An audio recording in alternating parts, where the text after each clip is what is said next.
वे बाबा की और एक टक निहारते और कह उठते थे कि ये तो श्री पंढरीनाथ श्री विठल के अवतार हैं, जो अनाथ नाथ दीन दयालु और दीनों के नाथ हैं। गौली बुआ श्री विठोबा के परम भक्त थे। उन्होंने अनेक बार पंढरी की यात्रा की तथा प्रत्यक्ष अनुभव किया कि श्री साईं बाबा सचमुच ही पंढरीनाथ हैं। आइए इसमें देखिए, विठल स्वयं प्रकट हुए। श्री साईं बाबा की ईश्वर चिंतन और भजन में विशेष अभिरुचि थी। वे सदैव अल्लाह मालिक पुकारते तथा भक्तों से कीर्तन सप्ताह करवाते थे। इसे नाम सप्ताह भी कहते हैं। एक बार उन्होंने दासगणों को कीर्तन सप्ताह करने की आज्ञा दी।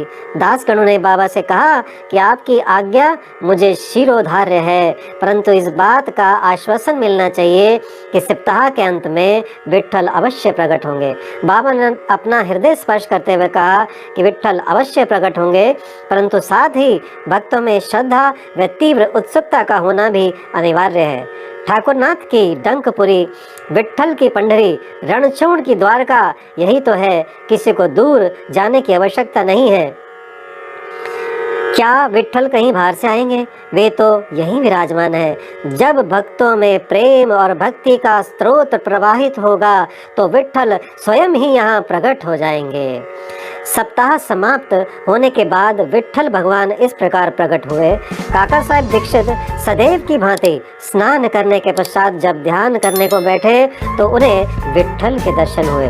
दोपहर के समय जब वे बाबा के दर्शनार्थ मस्जिद पहुंचे तो बाबा ने उनसे पूछा, क्यों विठल पाटिल आए थे ना, क्या तुम्हें उनके दर्शन हुए? वे बहुत चंचल हैं, उनको दृढ़ता से पकड़ लो। यदि थोड़ी भी असावधानी की तो वे बचकर निकल जाएंगे। यह प्रातःकाल की घटना थी और दोपहर के समय उन्हें पुनः दर्शन हुए। उसी दिन एक चित्र बेचने वाला विठोबा के 25-30 चित्र लेकर वहां बेचने को आया। यह चित्र ठीक वैसा ही था जैसा कि काका साहब दीक्षित को ध्यान में दर्शन हुए थे। चित्र देखकर और बाबा के शब्दों का स्मरण कर काका साहब को बड़ा विस्मय और प्रसन्नता हुई। उन्होंने एक चित्र सहर्ष खरीद लिया और उसे अपने देवघर में प्रतिष्ठित कर दिया। ठाणा के अवकाश प्राप्त मामलतदार श्री बी देव ने अपने अनुसंधान के द्वारा यह प्रमाणित कर दिया है कि शिरडी पंढरपुर की परिधि में आती है। दक्षिण में पंढरपुर श्री कृष्ण का प्रसिद्ध स्थान है, अतः शिरडी ही द्वारका है। साईं लीला पत्रिका भाग 12 अंक 1, 2, 3 के अनुसार द्वारका की एक और व्याख्या सुनने में आई है कि के नारायण अय्यर द्वारा लिखित भारतवर्ष का स्थायी इतिहास में स्कंद पुराण भाग 2 पृष्ठ संख्या 90 से उद्धत की गई है। इस प्रकार है, जो स्थान चारों वर्णों के लोगों को धर्म, अर्थ, काम और मोक्ष के लिए सुलभ हो, दार्शनिक लोग उसे द्वारका के नाम से पुकारते हैं। शिरडी में बाबा की मस्जिद केवल चारों वर्णों के लिए ही नहीं, अपितु दलित, अस्पृश्य और भागोजी शिंदे जैसे कोड़ी आदि सब के लिए खुली थी। अतः शिरडी को द्वारका कहना ही सर्वथा उचित है। ये एक श्लोक का सार है। आइए अगला है भगवंतराव क्षीरसागर की कथा। श्री विठल पूजन में बाबा को कितनी रुचि थी, यह भगवंतराव क्षीरसागर की कथा से स्पष्ट है। भगवंतराव के पिता विठोबा के परम भक्त थे, जो प्रतिवर्ष पंढरपुर को वारी लेकर जाते थे। उनके घर में विठोबा की एक मूर्ति थी जिसकी वे नित्य प्रति पूजा करते थे। उनकी मृत्यु के पश्चात उनके पुत्र भगवंतराव ने वारी, पूजन, श्राद्ध इत्यादि समस्त कर्म करना छोड़ दिया। जब भगवंतराव शिरडी आए तो बाबा उन्हें देखते ही कहने लगे कि इनके पिता मेरे परम मित्र थे, इसी कारण मैंने इन्हें यहाँ बुलाया है। इन्होंने कभी नैवेद्य अर्पण नहीं किया तथा मुझे और विठोबा को भूखों मारा है, इसलिए मैंने इन्हें यहाँ आने को प्रेरित किया है। अब मैं इन्हें हठ पूर्वक पूजा में लगा दूंगा। अगला है दासगणों का प्रयाग स्नान। गंगा और यमुना नदी के संगम पर प्रयाग प्रसिद्ध पवित्र तीर्थ स्थान है। हिंदुओं की ऐसी भावना है कि वहाँ स्नानादि करने से समस्त पाप नष्ट हो जाते हैं। इसी कारण प्रत्येक पर्व पर सहस्त्रों भक्तगण वहाँ जाते हैं और स्नान का लाभ उठाते हैं। एक बार दासगणों ने भी वहाँ जाकर स्नान करने का निश्चय किया। इस विचार से वे बाबा से आज्ञा लेने उनके पास गए। बाबा ने कहा कि इतनी दूर व्यर्थ भटकने की क्या आवश्यकता है, अपना प्रयाग तो यही है, मुझ पर विश्वास करो। आश्चर्य, महान आश्चर्य! जैसे ही दासगणों बाबा के चरणों पर नत हुए तो बाबा के श्री चरणों से गंगा यमुना की धारा वेग से प्रवाहित होने लगी। यह चमत्कार देखकर दासगणों का प्रेम और भक्ति उमड़ पड़ी। आंखों से अश्रुओं की धारा बहने लगी। उन्हें कुछ अंतस्फूर्ति हुई और उनके मुख से श्री साईं बाबा की स्तोत्र स्विनी स्वतः प्रवाहित होने लगी। अगला है श्री साईं बाबा का शिरडी में प्रथम आगमन। श्री साईं बाबा के माता पिता, उनके जन्म और जन्म स्थान का किसी को भी ज्ञान नहीं है। इस संबंध में बहुत छानबीन की गई। बाबा से तथा अन्य लोगों से भी इस विषय में पूछताछ की गई, परंतु कोई संतोषप्रद उत्तर अथवा सूत्र हाथ ना लग सका। यथार्थ में हम लोग इस विषय में सर्वथा अनभिज्ञ हैं। नामदेव और कबीरदास जी का जन्म अन्य लोगों की भांति नहीं हुआ था। वे बाल रूप में प्रकृति की गोद में पाए गए थे। नामदेव भीमरथी नदी के तीर पर गोनाई को और कबीर भागीरथी नदी के तीर पर तमाल को पड़े मिले थे। और ऐसा ही श्री साईं बाबा के संबंध में भी था। वे शिरडी में नीम वृक्ष के तले 16 वर्ष की तरुणावस्था में स्वयं भक्तों के कल्याणार्थ प्रकट हुए थे। इस समय में भी वे पूर्ण ब्रह्मज्ञानी प्रतीत होते थे। स्वप्न में भी उनको किसी लौकिक पदार्थ की इच्छा नहीं थी। उन्होंने माया को ठुकरा दिया था और मुक्ति उनके चरणों में लौटती थी। शिरडी ग्राम की एक वृद्ध स्त्री नाना चौपदार की माँ ने उनका इस प्रकार वर्णन किया है। एक तरुण, स्वस्थ, फुर्तीला तथा अति रूपवान बालक सर्वप्रथम नीम वृक्ष के नीचे समाधि में लीन दिखाई पड़ा। सर्दी व गर्मी की उन्हें किंचित मात्र भी चिंता न थी। उन्हें इतनी अल्प आयु में इस प्रकार कठिन तपस्या करते देखकर लोगों को महान आश्चर्य हुआ। दिन में वे किसी से भेंट नहीं करते थे और रात्रि में निर्भय होकर एकांत में घूमते थे। लोग आश्चर्यचकित होकर पूछते फिरते थे कि इस युवक का कहाँ से आगमन हुआ है। उनकी बनावट तथा आकृति इतनी सुंदर थी कि एक बार देखने मात्र से लोग आकर्षित हो जाते थे।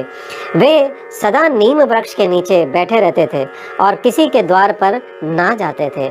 यद्यपि वे देखने में युवक प्रतीत होते थे, परंतु उनका आचरण महात्माओं के सदृश था। वे त्याग और वैराग्य की साक्षात प्रतिमा थे।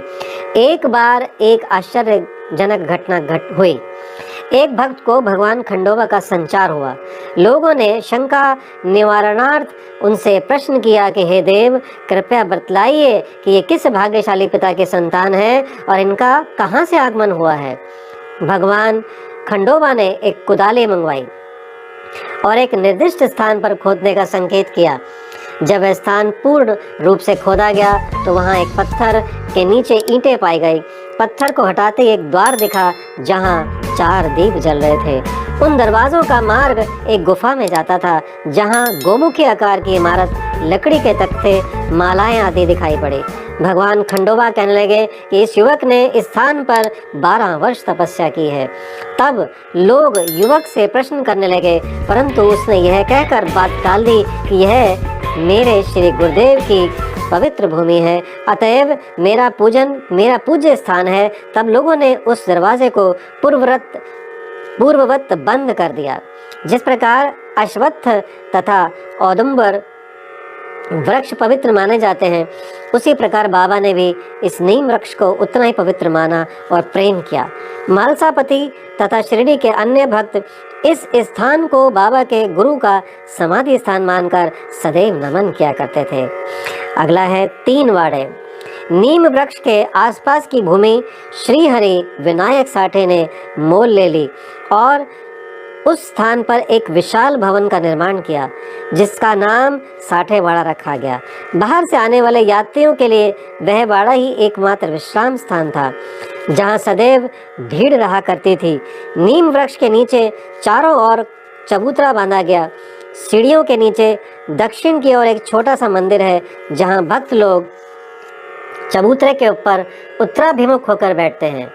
ऐसा विश्वास किया जाता है कि जो भक्त गुरुवार तथा शुक्रवार की संध्या को वहां धूप, अगरबत्ती आदि सुगंधित पदार्थ जलाते हैं वे ईश कृपा से सदैव सुखी होंगे। यह वाड़ा बहुत पुराना तथा जीर्ण शीर्ण स्थिति में था तथा इसके जीर्णोद्धार की नितांत आवश्यकता थी जो संस्थान द्वारा पूर्ण कर दी गई। कुछ समय के पश्चात एक दूसरे वाड़े का निर्माण हुआ जिसका नाम दीक्षित वाड़ा रखा गया। काका साहेब दीक्षित कानूनी सलाहकार यानी सॉलिसिटर थे। जब इंग्लैंड में थे तब वहां उन्हें किसी दुर्घटना से पैर में चोट आ गई थी। उन्होंने अनेक उपचार किए परंतु पैर अच्छा ना हो सका। नाना साहब चांदोरकर ने उन्हें बाबा की कृपा प्राप्त करने का परामर्श दिया, इसलिए उन्होंने सन 1909 में बाबा के दर्शन किए। उन्होंने बाबा से पैर के बदले अपने मन की पंगुता दूर करने की प्रार्थना की। बाबा के दर्शन से उन्हें इतना सुख प्राप्त हुआ कि उन्हें स्थायी रूप से शिरडी में रहना स्वीकार कर लिया। उन्होंने स्थायी रूप से शिरडी में रहना स्वीकार कर लिया और इसी कारण उन्होंने अपने तथा भक्तों के हेतु एक वाड़े का निर्माण कराया। इस भवन का शिलान्यास दिनांक 9/12/1910 को किया गया। उसी दिन अन्य दो विशेष घटनाएं घटित हुई। पहली, श्री दादा साहब खारपड़े को घर वापस लौटने की अनुमति प्राप्त हो गई और दूसरा, चावड़ी में रात्रि को आरती आरंभ हो गई। कुछ समय में वाड़ा संपूर्ण रूप से बन गया और रामनवमी 1911 के शुभ अवसर पर उसका यथाविधि उद्घाटन कर दिया गया। इसके बाद एक और वाड़ा मानो एक शाही भवन नागपुर के प्रसिद्ध श्रीमंत बूटी ने बनवाया। इस भवन के निर्माण में बहुत धनराशि लगाई गई। उनकी समस्त निधि सार्थक हो गई क्योंकि बाबा का शरीर अब वहीं विश्रांति पा रहा है और फिलहाल वह समाधि मंदिर के नाम से विख्यात है।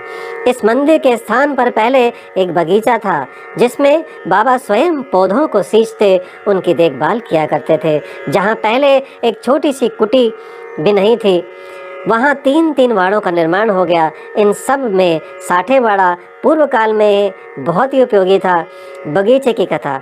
वामन तात्या की सहायता से स्वयं बगीचे की देखभाल, शिरडी से श्री साईं बाबा की अस्थायी अनुपस्थिति तथा चांद पाटिल की बारात में पुनः शिरडी लौटना, देवीदास, जानकीदास और गंगागीर की संगति, मोहिद्दीन तंबोली के साथ कुश्ती, मस्जिद में निवास, श्री डेंगले व अन्य भक्तों पर प्रेम तथा अन्य घटनाओं का अगले अध्याय में वर्णन किया गया है। श्री सद्गुरु साईनाथ प्रणमस्तु। शुभम भवतु। ओम साई राम।